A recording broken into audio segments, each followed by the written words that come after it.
Revelations in the south of France, allowing happiness.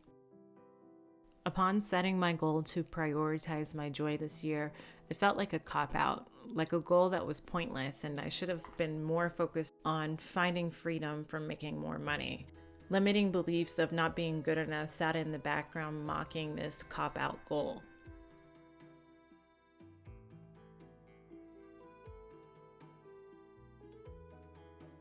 But a little voice told me to stick with it, because that isn't freedom.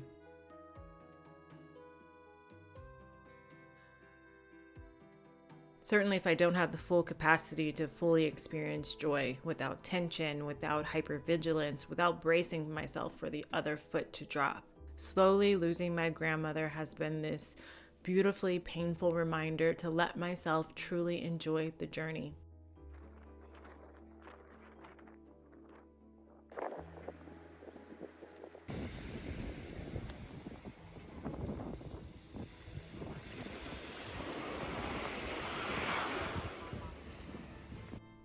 I talk about it so much to you and to my clients, but going beyond the superficial and truly facing my fear of happiness is an omen that God is still getting me to embrace.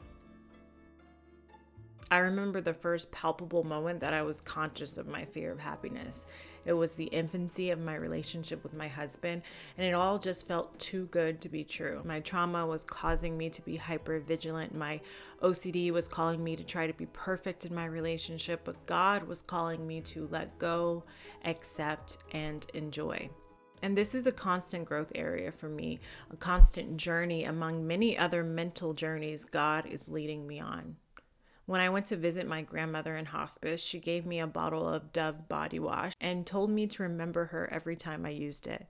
Tears instantly came to my eyes, but a knowing that a dove would always symbolize my dear grandmother instantly came to me. A quick Google search of the meaning and symbolism of a dove revealed to me that doves symbolize love, freedom, and peace. I kept searching, looking for the meaning of her name, Lois Faye. Lois means most beautiful, and Faye means faith. Again, I knew God was talking directly to me, trying to tell me to hold on to the beautiful faith that my grandmother possessed. The most beautiful faith in God's plan would fully allow me to embrace the love, freedom, and peace He has for me. Letting go is a practice of faith. Allowing my happiness is a practice of faith.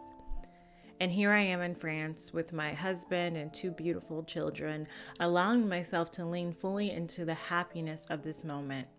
And I'm reminded of God's sense of humor as a scene from Sex and the City comes to mind. When Charlotte was terrified of something bad happening to her and Harry, since all her friends' relationships were going to trash. And Carrie tells her, "Charlotte, you shit your pants this year. Haven't you been through enough?" And I ask myself the same. Don't I deserve to enjoy this moment? Haven't I been through enough in my life? On this beautiful family trip, the challenge for me was to lean fully into happiness, to allow myself to enjoy this trip even with the grief of my ailing grandmother in the background. Allowing myself to shift from the mental masochist to a conscious self-compassion. The ultimate challenge was to not let my type A personality and anxiety get in the way of the relaxation and the fun I so desperately needed.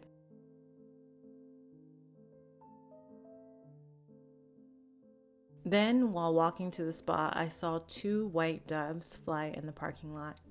Now, they could have very easily just been two white birds I mistook for doves, but I allowed myself to take it as a sign from my grandmother, a reminder to lean into love, freedom, and peace, and to do so with beautiful faith that everything will work out the way it's supposed to.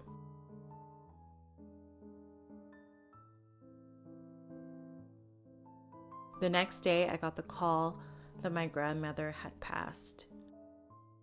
Even though I knew it was coming, sorrow overcame me. Even though she lived a long, beautiful life, I still didn't feel ready for her to be gone. A couple days passed, and as moms know all too well, I had to push on. I had to keep going, and I had a beautiful dream of my grandmother telling me to enjoy those beautiful kids. When I awoke, it was like she granted me the freedom to let go of guilt and to use the mindful awareness of the present moment to hold my grief and my joy in the same experience. Once again, God had granted me a sign to allow myself to be happy. even if life is lifing in the background. That evening, when the children were with the sitter, this came to me. My tears swell behind my eyes because I'm awed at how God always pulls me back in, brings me back to Him, reigniting everything that makes me me. Creativity, wellness, thought, compassion, mind-body connection, love, and beauty.